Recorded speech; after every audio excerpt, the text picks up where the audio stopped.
हैदर असद की वीडियो जिसके ऊपर डार्क सीक्रेट्स हैं, about dark secrets about our favourite cartoons. Thumbnail से तुम लोग को पता चल ही गया होगा कि वीडियो किस बारे में। और भाई तुम लोग थंबनेल देखकर आ जाते हो, फिर मुझे बताना भी पड़ता है। दैट्स ऑन पे। और मज़े की बात में तुम लोग को ये वीडियो बना दो खाना शुरू करो, तो चुपचाप ये वीडियो पूरी से करो और लाइक भी करो और सब्सक्राइब भी करो वीडियो को। चलो शाबाश, अब बिना फालतू वक्त आए कि अपनी वीडियो शुरू करते हैं। दोस्तों, क्या आप जानते हैं कि डोरेमोन की एक ऐसी डार्क एपिसोड थी जिसमें नोबिता ने गुस्से में आकर जियान को कत्ल कर दिया था। और क्या आपको पता है कि स्पंजबॉब कार्टून्स में खुदकुशी की तरकीब थी है? पहले नोबिता ने जियान को ख़त्म कर दिया, अब स्पंजबॉब ने अपने आप ढूंढ के देखो यार। ये है प्लस टॉम एंड जेरी की एक ऐसी डार्क एपिसोड है जिसमें जानवरों के मासूम बच्चों का कत्ल दिखाया गया है। वेल, आज की इस वीडियो में मैं आपको फेमस कार्टून्स के डार्क सीक्रेट्स बताऊंगा। तो शुरू करते हैं अपना काउंटडाउन। स्पंजबॉब। दोस्तों, ये कार्टून्स न सिर्फ बच्चों बल्कि बड़ों के भी फेवरेट माने जाते हैं। वैसे तो स्पंजबॉब की सारी एपिसोड्स काफी एंटरटेनिंग होती हैं, लेकिन 2012 में इन कार्टून्स की एक ऐसी एपिसोड रिलीज हुई थी जिसे देखकर बच्चे तो क्या, बड़े लोगों का भी जहन खराब हो जाएगा।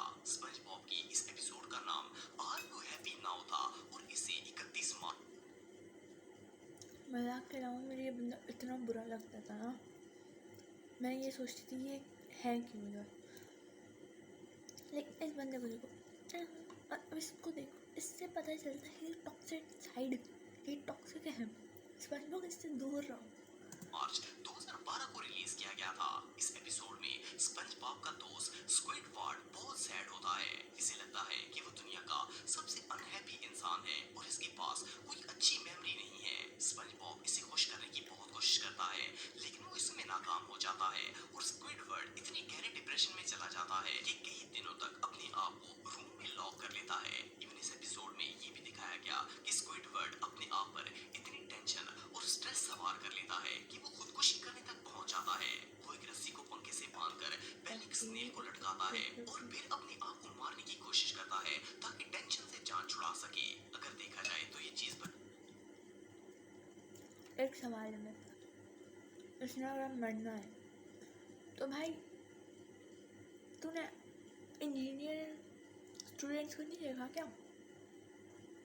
ऊपर रस्सी बांधते हैं मेरे ऐसे ही। जो पर बहुत ही नेगेटिव इम्पैक्ट डालती है, क्योंकि कभी कभार बच्चे भी काफी स्ट्रेस में आ जाते हैं और फिर इनसे भी इसी तरह की हरकत की तवक्का की जा सकती है। वेल, स्पंजबॉब की ये एपिसोड रियली टेरिफाइंग थी। डोरेमोन। दोस्तों, डोरेमोन एक ऐसी कार्टून है जो हमेशा से ही क्रिटिसिज्म का शिकार रहे हैं। इसकी वजह ये है। ओके, तो हम पहले वाले पे चलते हैं जिधर हैदर भाई ने बोला कि बच्चे, भाई एक्चुअली ये बच्चे नहीं हैं, वो बाप है हमारे, ठीक है ना? तो भाई उनसे क्या ही छुपा लोगे तुम लोग, उनको जितना रोकोगे वो उतना ही उन चीज़ों में इन्वॉल्व होते जाते। तो फॉर योर काइंड इन्फॉर्मेशन, अगर कोई ऐसी एपिसोड बनी भी तो भाई बच्चे इतना सीरियस नहीं लेते कोई चीज़। मैं नहीं लेती भाई। मैं उस दिन ना एक वीडियो देखी थी और it kind of like about daily violence, सही है, ज़्यादा कुछ है नहीं। बाद में जब मैंने उसके ऊपर रिव्यू देखे, भाई उसके ऊपर लोगों ने ऐसे ऐसे रिव्यू दिए मैं कि गलत इम्पैक्ट पड़ रहा है। नहीं पड़ता है इतना, जितना तुम लोग सोचते हो उतना नहीं पड़ता। तुम लोग एक बच्चे को, वो मैं बताती हूँ, वो बच्चा घर से देखता है और मैं भी यहाँ पे ज्ञान नहीं देने बैठी, आगे चलते हैं।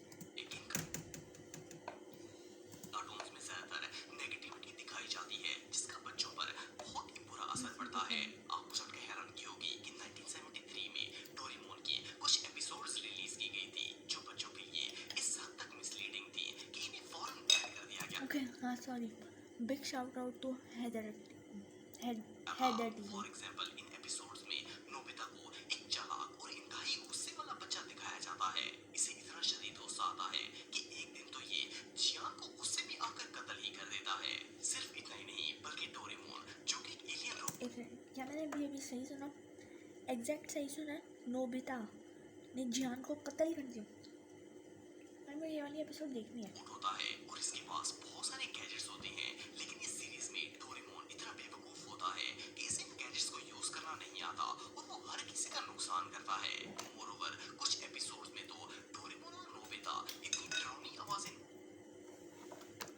नीला रकून अभी भी इसको कुछ ठीक नहीं आता। I am freaking not seen, अभी भी नीले रकून को कुछ ठीक नहीं आता। चलते हैं हम आगे की तरफ। निकालते हैं कि इन्हें सुनकर बच्चे डर जाते हैं। ये सब चीजें बच्चों के लिए इतनी नेगेटिव और मिसलीडिंग थी कि ये सीरीज बंद कर दी गई थी। बाद में इन कार्टून्स में बहुत सारी चेंजिंग्स की गई और दोबारा से इनकी टेलीकास्ट शुरू हुई थी। टॉम एंड जेरी, दोस्तों दुनिया में शायद ही कोई ऐसा बच्चा होगा जिसने टॉम एंड जेरी कार्टून्स ना देखे हों। वैसे तो इन कार्टून्स को बच्चों के फन और एंटरटेनमेंट के लिए बनाया जाता है, लेकिन क्या हो अगर मैं आपसे कहूँ कि टॉम एंड जेरी कार्टून की कुछ एपिसोड्स ऐसी हैं जिनमें ह्यूमन सोसाइटी की डार्क रियलिटीज भी दिखाई गई हैं। फॉर एग्जांपल 1949 में टॉम एंड जेरी की एक एपिसोड रिलीज हुई थी जिसका नाम हेवन इम्पुस था। इस एपिसोड में भी as usual Tom and Jerry की नॉन स्टॉप फाइटिंग होती है, लेकिन इस दौरान टॉम पर सीढ़ियों से एक पियानो गिरता है जिससे इसकी डेथ हो जाती है। इसके बाद डूड, ये मेरी वन ऑफ द फेवरेट थी।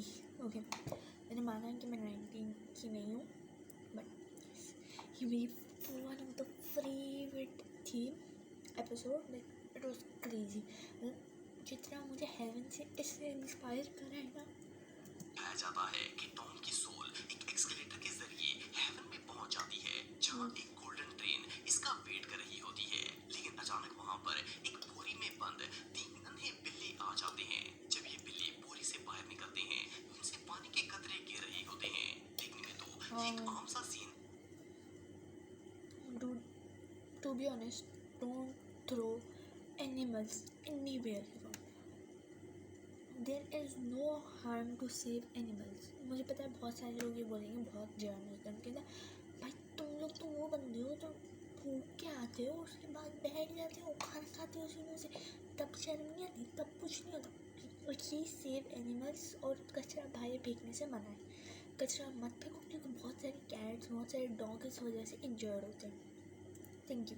लगता है, लेकिन असल में इस एपिसोड में ये दिखाया गया है कि इन बच्चों को किसी ने बोरी में बंद करके पानी में फेंक दिया था जिससे इनकी डेथ हो गई थी और अब ये डूबकर जन्नत में पहुंच गए थे। अफसोसनाक बात ये है कि ये एपिसोड हकीकत पर मबनी है क्योंकि हमारी सोसाइटी में इसी तरह एनिमल अब्यूज किया जाता है और कई लोग जानवरों के साथ ऐसा ही सलूक करते हैं जैसा टॉम एंड जेरी की इस एपिसोड में दिखाया गया है। फिनियस एंड फर्ब, दोस्तों 2007 में रिलीज होने वाले ये कार्टून भी किसी कंफ्यूजन से कम नहीं है। इनमें इस हद तक नेगेटिविटी और मिसलीडिंग दिखाई गई है कि इन्हें देखने के बाद बच्चे कभी भी आपस में प्यार से नहीं रह सकते। फर्स्ट ऑफ ऑल तो इनमें दिखाया जाता है कि कैंडस, जो कि इस कार्टून की मेन कैरेक्टर होती है, वो अपने भाइयों से बिल्कुल भी प्यार नहीं करती। कैंडस हमेशा पेरेंट्स को अपने छोटे भाइयों की शिकायतें लगाती रहती है ताकि इन्हें भाई ये सिर्फ नहीं लगाती, ये मेरी बहन भी करती। I can relate to you both. और बढ़ सके। सेकेंडली 2009 में इन कार्टून्स की एक एपिसोड रिलीज हुई थी जिसका नाम Phineas and Ferb get busted था। इस एपिसोड में तो कैंडस ने हद ही कर दी थी।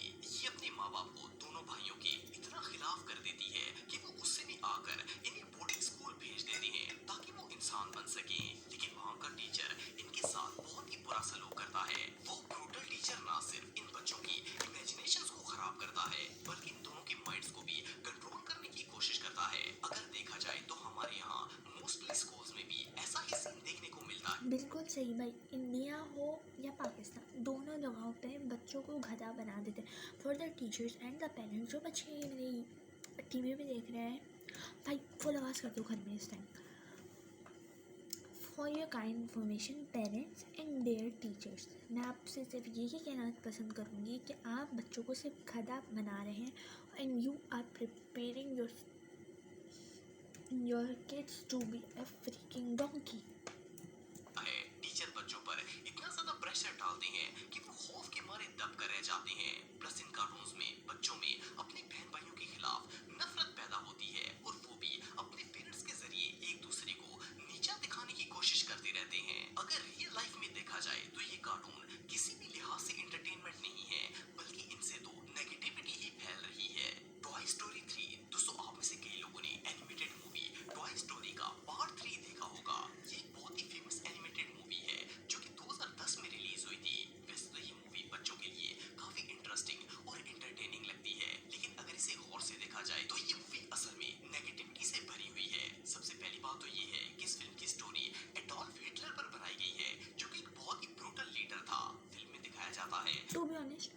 बहुत अच्छा था।